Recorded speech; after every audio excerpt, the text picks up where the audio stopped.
right. Let's see. We have a little trouble connecting on LinkedIn, but we just corrected that. It looks like we are everywhere we are supposed to be with another episode of Creative on Purpose Live. For those of you that are used to seeing me on a broadcast on a Thursday at noon with a guest, today is a different kind of broadcast. I'm going to be sharing a presentation called Getting the Word Out. I can see that some folks are arriving. Just to give people, everyone that wanted to come, and we had lots of people that accepted invitations to come, to give everyone a chance to get here for the live presentation. I'm just going to go through a couple of house cleaning things that will help everyone that watches this either as a replay or is attending live. So the first is that what I'm going to be sharing today comes from an article that you can find on my Substack publication, and that is called "Getting the Word Out." You can go to this link that I just put up in the banners here in the comments here on the screen. You can find it down below wherever you're watching this in the comments. If you click on that link, you can reference everything I'm going to be sharing later in written form. This is one of the most popular articles in my Substack publication. And for those of you that are VIP members of the Substack, meaning you have a paid subscription, immediately following this live presentation, you can attend a exclusive VIP only Q&A and implementation call. What I ask is that if you would like to attend that call as a VIP member, leave a comment down below. Leave something that's at least 6 words long. And so you can just say, Scott, please share the Zoom room link. That'll be 7 words. If you're watching and you're not a paid subscriber, but you would like to join us for the Q&A and implementation session, then simply go to this link here. And again, you can find all these in the comments. Go ahead and subscribe to the Substack. You have 7 days to try out the Substack before you're charged for your monthly or annual subscription. So you could actually, if you wanted to, attend the Q&A, check it out. If it feels good, continue your subscription. If it doesn't, just go ahead and cancel, and your card will never be charged or nor be kept on file. The last thing, I think two more things.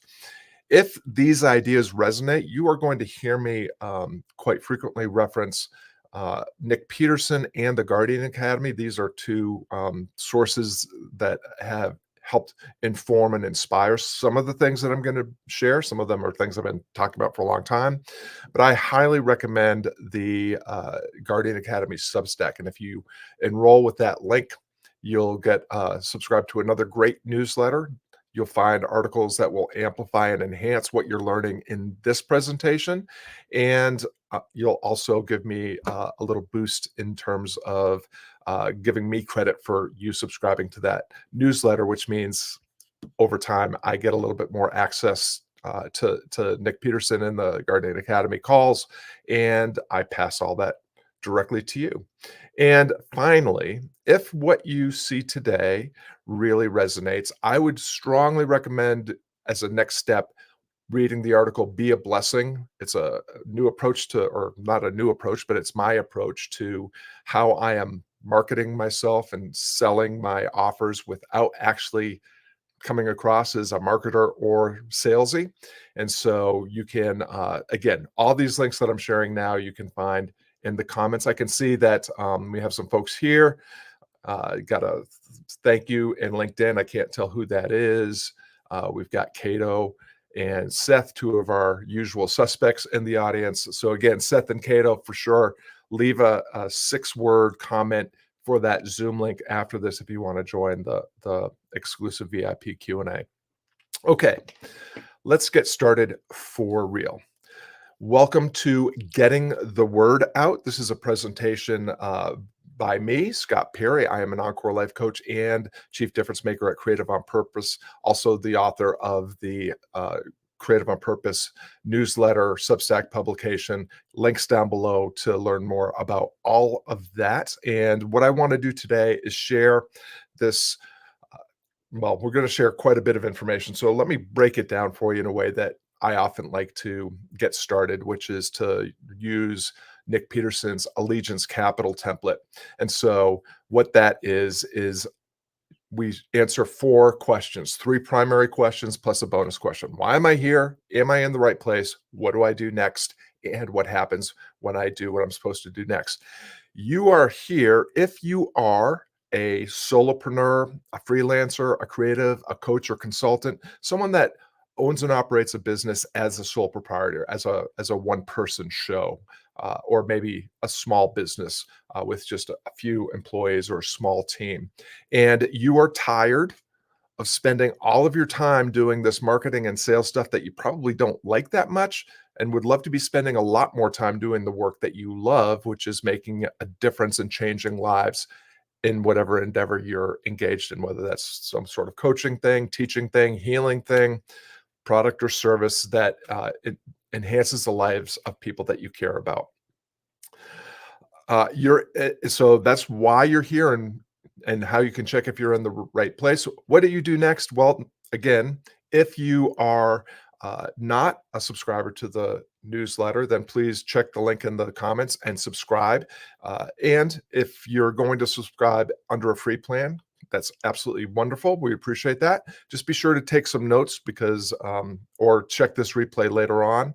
And if you are a paid subscriber, a member of the VIP exclusive subscriber club, then you can leave a 6+ word comment down below wherever you're watching this, and I'll send you the Zoom link for our VIP session immediately following this presentation where we're going to do Q&A and implementation. And what should you do next? Well, sit tight, take some notes, enjoy the presentation, and then decide if you want to join the subscriber Q&A afterwards. So what I'm going to do is just get started here, and I do have some slides that I'm going to be sharing. Please don't ask me for the slides; they're all in the article that I've again attached down below. And we're going to walk through. This is going to be kind of a fire hose to the face because we're actually covering 3 things and then doing a case study. We're going to talk about first what marketing and sales are and how advertising fits into all that, what they really are, maybe not exactly the misconceptions that we often have around that. Then we are going to talk about how to leverage exposure, proximity, and access in our marketing and sales activities to increase our reach to more of the right people. Then we are going to, after all that, talk about the diffusion of innovations curve and how ideas and products and services and causes spread. And as part of that, we're going to go through 5 adoption decisions, and we're going to weave all that together in a way that helps you understand how you, as a solopreneur, freelancer, creative, or coach, can have your message heard by more of the right people in an environment that's very noisy, where there are lots of distractions, and even the people that are actually looking for someone like you to help them solve a problem or achieve an aspiration can actually find you, and how you can move them from becoming aware of who you are all the way to investing whatever solution you have to their problem. So if that sounds good, we're going to get going. And again, if you want to attend the exclusive VIP Q&A and implementation session and you're not already a member, subscribe in the link using the link down below. If you are a member of the VIP community, then just leave me at least 6 words and a comment down below, and I'll send you the link when we're all done with the public session. So here's the first thing that we have to do. We have to understand exactly what marketing is, what sales is, and how does advertising fit into all of that. Now, one of the things that I know is, as someone that was a coach and later a head coach in the Akimbo workshops, including the marketing seminar, and that was Seth's flagship Akimbo workshop. That's one that started the whole Akimbo workshop community, and it became a book later on called This Is Marketing. Highly recommend Seth and his blog, This Is Marketing, as a book, and the marketing seminar, which is available, I think, now on Udemy, as a way of getting a deeper understanding of what marketing is and how to do it more effectively. But one of the things I noticed as a head coach, as a coach in that program, is that often people would come in with a very negative view of marketing and oftentimes confusing marketing and sales and wanting to figure out how they could do that without uh, feeling like they had to take a shower after every time they sent out some sort of marketing or sales communication. And I think that fundamentally I came at it a little bit differently. I live in a very small town. I had a small business here, a brick and mortar music store business that later evolved into a lesson studio. And that, as someone that lives in this small town where I'm pretty much going to bump into everybody sooner or later at the post office, at the grocery store, whatever. I never really thought of marketing as this way of tricking people out of their money or robbing them of their valuable time, attention, and other resources so that I could get money from them in some sort of very transactional way. Uh, it was really important. It's really important here for people that want to grow a sustainable business to be honest brokers, to treat people kindly and with fairness and respect, and to expect that you'll be treated the same in return. And so one of the things that I had to address as a coach in the marketing seminar was this idea that some people have about marketing being kind of a tricky, hacky uh, way of getting people to click on something, get their email, buy a product or service, and then not be responsible for actually delivering the goods. And the problem is that marketing has always been the way that we get ideas to spread, get the word out. And long before we had all these digital marketing tools, which makes it easier to be not a great broker in terms of how you spread the word, uh, people had to do it in a way that was honest, that again was respectful. And then we have to also distinguish like what marketing is and how it's separate from and not the same as sales. So what I'm going to do is pull up a couple of slides here just to make sure that we're clear on defining our terms. So the first is this is the way that I define marketing. Marketing is telling true stories to people whose lives will be enhanced by colliding with your idea, product, service, or cause.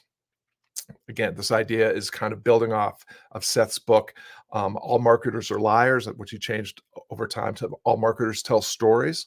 But marketing is just messaging that helps the right people collide with your product or service, your idea or cause, so that their lives can be enhanced by whatever it is that you are sharing with them. That is a very different thing than sales. Sales is leveraging empathetic antagonism to encourage people who resonate with your marketing to invest in and adopt your idea, product, or service or cause to make a change they want to make happen. So, sales is when you are moving from marketing messaging, getting the word out about what you do, to moving them into this idea of becoming interested and willing to invest in that product or service. And for those of you that don't know what empathetic antagonism is, just type it into the search at the Creative on Purpose Substack, and there's a full article. But basically, empathetic antagonism is the way that I try to engage the right people in taking the step that they need to take next to help them solve a problem or achieve an aspiration. So empathetic antagonism is this idea that I want my messaging and my communication to be sticky enough and get just enough under your skin to make you take an intentional action into possibility, solving your problem, achieving your aspiration. So that is what sales and marketing are. Advertising is marketing or sales communications that you put money on to amplify and increase the reach. And so a lot of people just think that marketing and advertising or sales and advertising is the same thing, and it's really not. You can have marketing messages, and what I would recommend is make sure your marketing is working organically before you decide to put some money on it and pay to increase and amplify the reach. But you could also have sales messaging, direct messages to your email list or through the mail in a direct sales letter. And you can put money on those kind of messages as well. So marketing, sales, advertising, all very different things. We want to make sure that we understand the difference. And so with that, what I'm going to do is move on to another slide where I'm going to show you kind of the way that I think about how marketing and sales work. And then we'll get into this idea of exposure, proximity, and access, and then into the diffusion of innovation curve. So the way that I look at what people typically now call a funnel is more of a causal chain. If you are entering a market or just getting started, or even if you've been in business for a while but are trying to increase your reach into colder markets, you have to understand what causal chain you have to go through in order to move someone from "I don't even know you exist" to "I can't wait to give you my credit card and start working with you or buying your product." You have to move them through this chain of awareness. They have to know you exist. Attention, they have to be willing to actually scroll past the headline or stop the scroll when they're on social media and start reading what you want to tell them. And then you have to earn enough of their trust so that they give you permission to have a more direct communication with them through Messenger and Facebook or direct message and LinkedIn, or by giving you their email address so you can communicate with them that way. And then if they are the right person and if you've done all those things properly, then they might become interested in what you do or what you sell, and thinking about becoming enrolled in the adventure you can take them on and solving their problem or achieving their aspiration.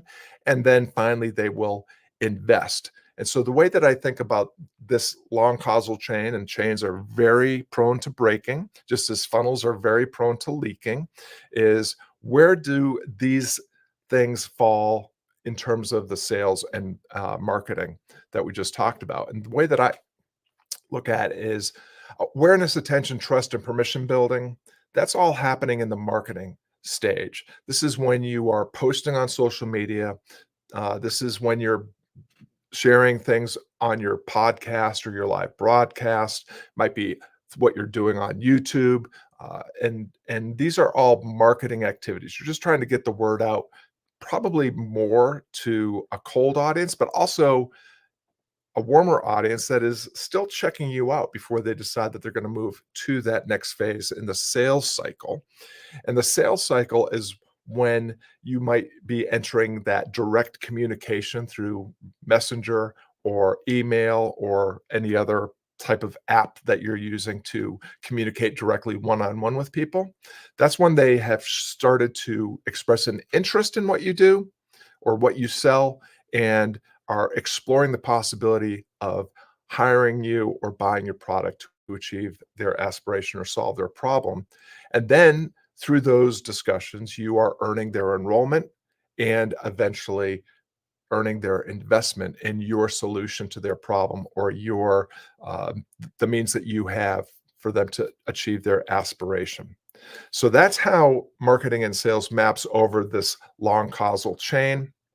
And then we're also now going to move into the exposure and proximity, which is in order for someone to become aware and to earn some of their attention, you're going to have to expose them to whatever idea you're trying to spread, whatever product or service you're trying to offer them, whatever cause you're trying to promote. Then you're going to have to, through proximity, having them, after you got enough attention, to start to trust you a little bit and earn permission. You're going to use proximity a little bit more closer. They're stepping into your world a little bit, and you're sharing more more information with them. And then finally, there is that access when you're giving people a higher level of access, an even higher level of connection and one-on-one attention as you're moving into that sales cycle. And so that would look something like this. We're exposing them with our social media, with our broadcast, with our podcast, with our YouTube channel to whatever it is that we're trying to promote. We're getting some of their attention, and then we start to gain some proximity as they comment on our work on social media, or as they reply to our messages on in a newsletter, or as they reach out through direct message.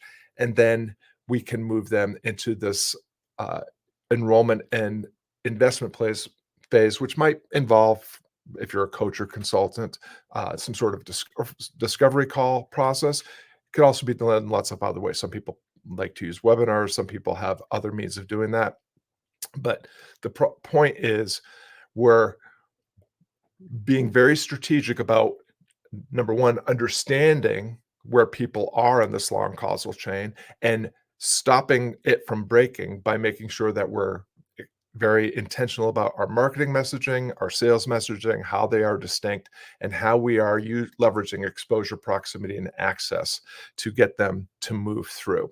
So that is all of that is about the uh, marketing. So we've defined our terms, we've understood the client or customer journey. We are understanding what are the resources or the things that we need to leverage in order to move them through that causal chain. And of course, there are people that are going to enter at different points in that chain. Some people, you already have their awareness and attention, so now you're earning permission to trust. And maybe some of those people that who've already decided that they trust you and given you permission to talk will be entering right at the sales cycle. But especially if you're just starting out, really important that you understand the client or customer journey so that you can be more intentional and give a more inspired path for them to step closer into your world, into your ecosystem, and obviously the right people, so that you can help them. So now we're going to get a little bit more high level, and we're going to talk about the diffusion of innovation curve. Now, this is a pretty uh, high level way of looking at things. Let's just go ahead and fast forward through the things that we've already covered. And this actually comes from the world of ecology, from a book that was published in the 60s, I believe.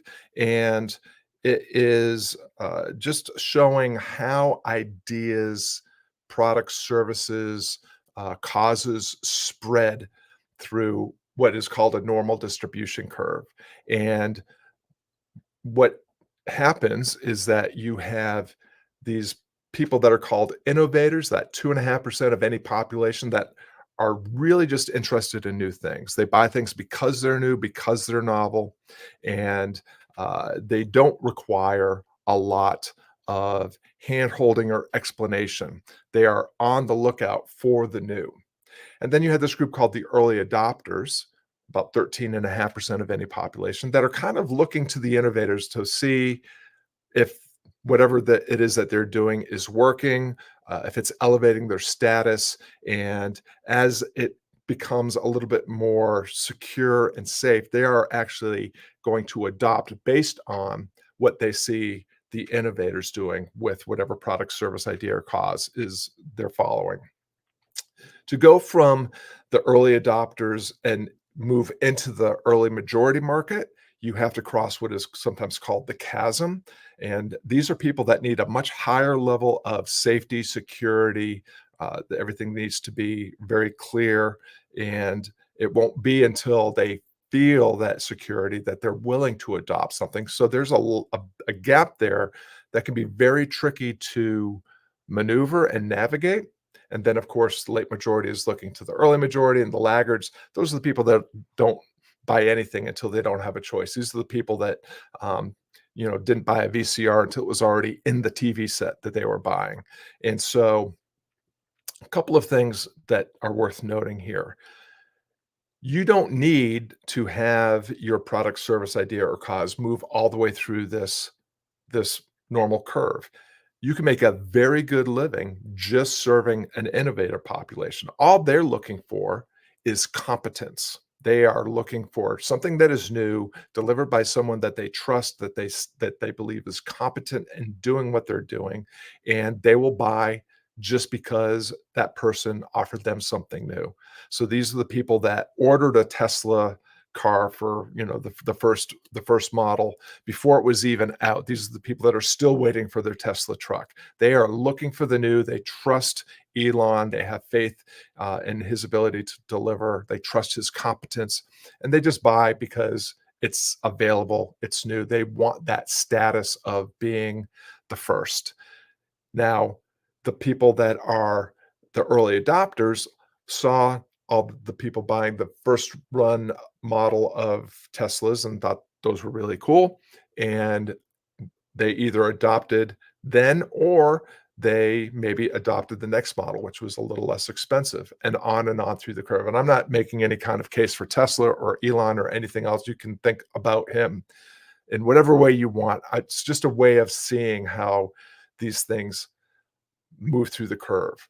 The people that are innovators and early adopters are buying more out of just the fact that something is innovative and new. And the people that are early majority, late majority, and laggards are waiting for that innovation to turn into information, something that is safer, easier to understand, and easier to implement because it is not just something new. It's now something inform that they have information about. They can make reasoned decision based on information, data, customer customer satisfaction, or just ubiquity in the marketplace. So that's how the fusion of innovations works. Again, really important to understand. You don't have to move anyone all the way through this. If you are a trusted source of innovative ideas or products or services, you can make a very, very good living just serving those innovators. And if you want to move into the early majority, you can find products and services that are time tested and have been vetted, and the early adopters will buy into those products and services. But if you want to cross that chasm, you're really going to have to move beyond that first, 16% of the market, and you're going to have to find ways to turn innovation into information to make the uncertain or the new or the thing that is people are not fully aware of something that is just information, is trusted, is secure, is safe, and then you can move them through it if that's what you want to do. All right, we're nearing the end here. I know this is a lot. Again, we'll unpack all of this when we get into the Q&A. So part of this innovation, diffusion of innovations curve that sometimes people don't spend enough time on is what are the adoption decisions that people are making regardless of where they are on the curve. And the 5 adoption decisions are really good things to keep in mind as you're building your product or service or spreading your idea or promoting your cause, so that you can be aware of what is going through the potential customer or client's mind. They are checking, number 1, for compatibility. Do people like me buy, purchase, enroll in things like this? Are our values in alignment? Is what's expected of me within my competency, right? So compatibility is all about, does this align with who I am and what I do or what I want to do? Triability is just what it sounds like. Can I try it before I buy it? Relative advantage is, is this version, or is this product or service, idea or cause better in some way than what else is on the market? Will it save me time? Will it save me money? Will it boost my reputation? Does it take less effort? Observability is, can I see other people doing this or using this? And so this is like solar panels, right? Very few people know how solar panels really work. And so very few people bought them initially. But if your neighbor puts them on their roof and they start talking to you about how much money they're saving and how they're actually making money by selling energy back to the electric company, suddenly, without any understanding of how panels work, you're starting to get interested. Like, hey, that sounds like something I would like to do. It looks like my neighbor has it's working for my neighbor, it'll probably work for me. Makes it just easier. And then the last one is simplicity. Will this make my life less complex? Will this make that task or that I want to do easier to do, less effort, less time, less attention, energy, and focus? So those are the adoption decisions. Now, what I want to leave you with is a kind of an example of how I have used all of this in my business. So at Creative on Purpose, my kind of flagship signature offer is something called Catalyst. It's a one-on-one coaching program that includes a weekly one-on-one session, access to me in between sessions, and some additional group calls and some exclusive content. And it's designed to help any purpose-driven person get clear about and closer to whatever it is that they want in life. So it's kind of a principle-based offer, which are much harder to sell than sexy tools or tactics, or hacks or tricks that will get you what you want without you even having to try. But I'm able to sell out this program month after month because of the fact that I'm employing all these things that I'm talking about and weaving all these things, a bunch of things together that provides that path from I don't know who you are to I'm ready to work with you and invest in the change that you can help me make. So the example that I want to share is the Creative on Purpose Substack, which again is referenced down below. So what this Catalyst program is a flagship offer that, or my premium offer. It's not a high ticket offer by any stretch. I'm not a big fan of those, but it is a reach, or looks like a reach for some folks.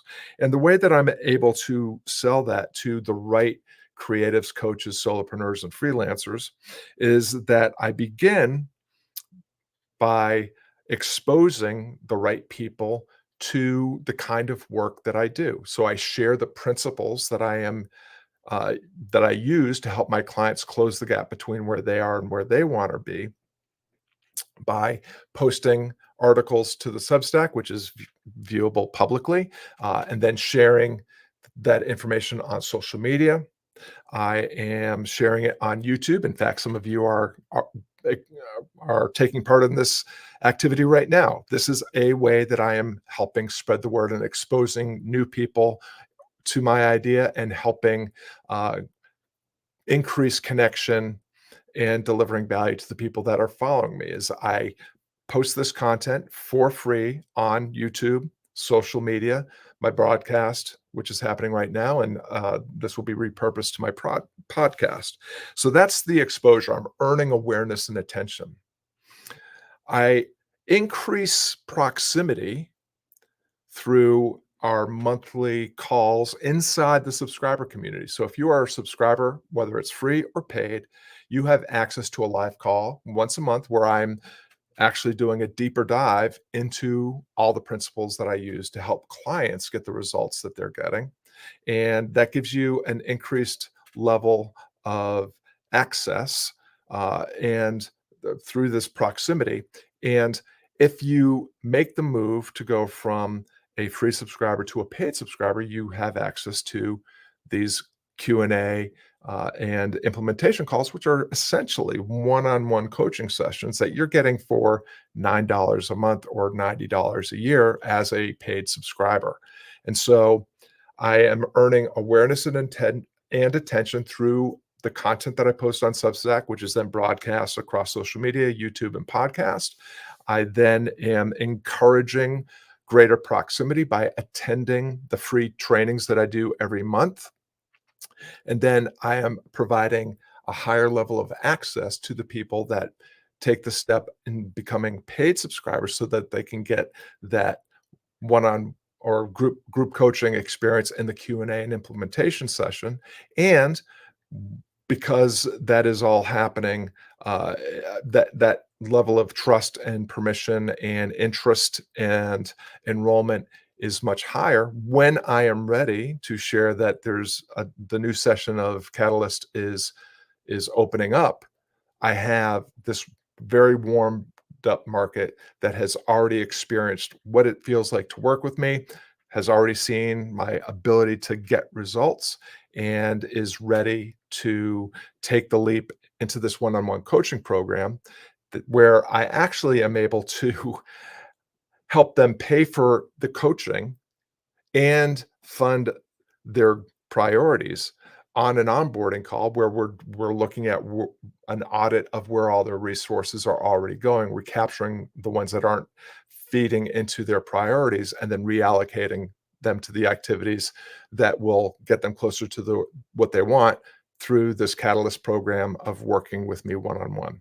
So that is the entire process kind of laid out over my Substack strategy. I hope that I know that Catherine, you're here, and the promise was that I as you're building out your Substack, that this might help with that. We'll get into it a little bit more in the implementation and Q&A session. I've gone 5 minutes over what I intended, so I'll just close now with a final call to, if you are a member of the VIP community, you would like to join the Q&A and implementation, make sure that you've left a comment wherever you're watching this. Make sure it's at least 6 words long. I'll send you the link here in just a minute. If you've been watching and are intrigued about going further with this process, then subscribe now. You can attend the Q&A and implementation session. If you decide that continuing your subscription is not for you, you have a 7-day trial period, triability. So you can try out the Q&A, try out the subscription. If you decide it's not for you, cancel. Your card will not be kept on file. You will not be charged. So that's what's going on. And again, all the links for everything that I've referenced are down below. I'm going to end this live stream and say goodbye to you all here in the public broadcast. And I'll look forward to seeing the VIPs in the Zoom room in about 3 minutes. Thanks very much for your time.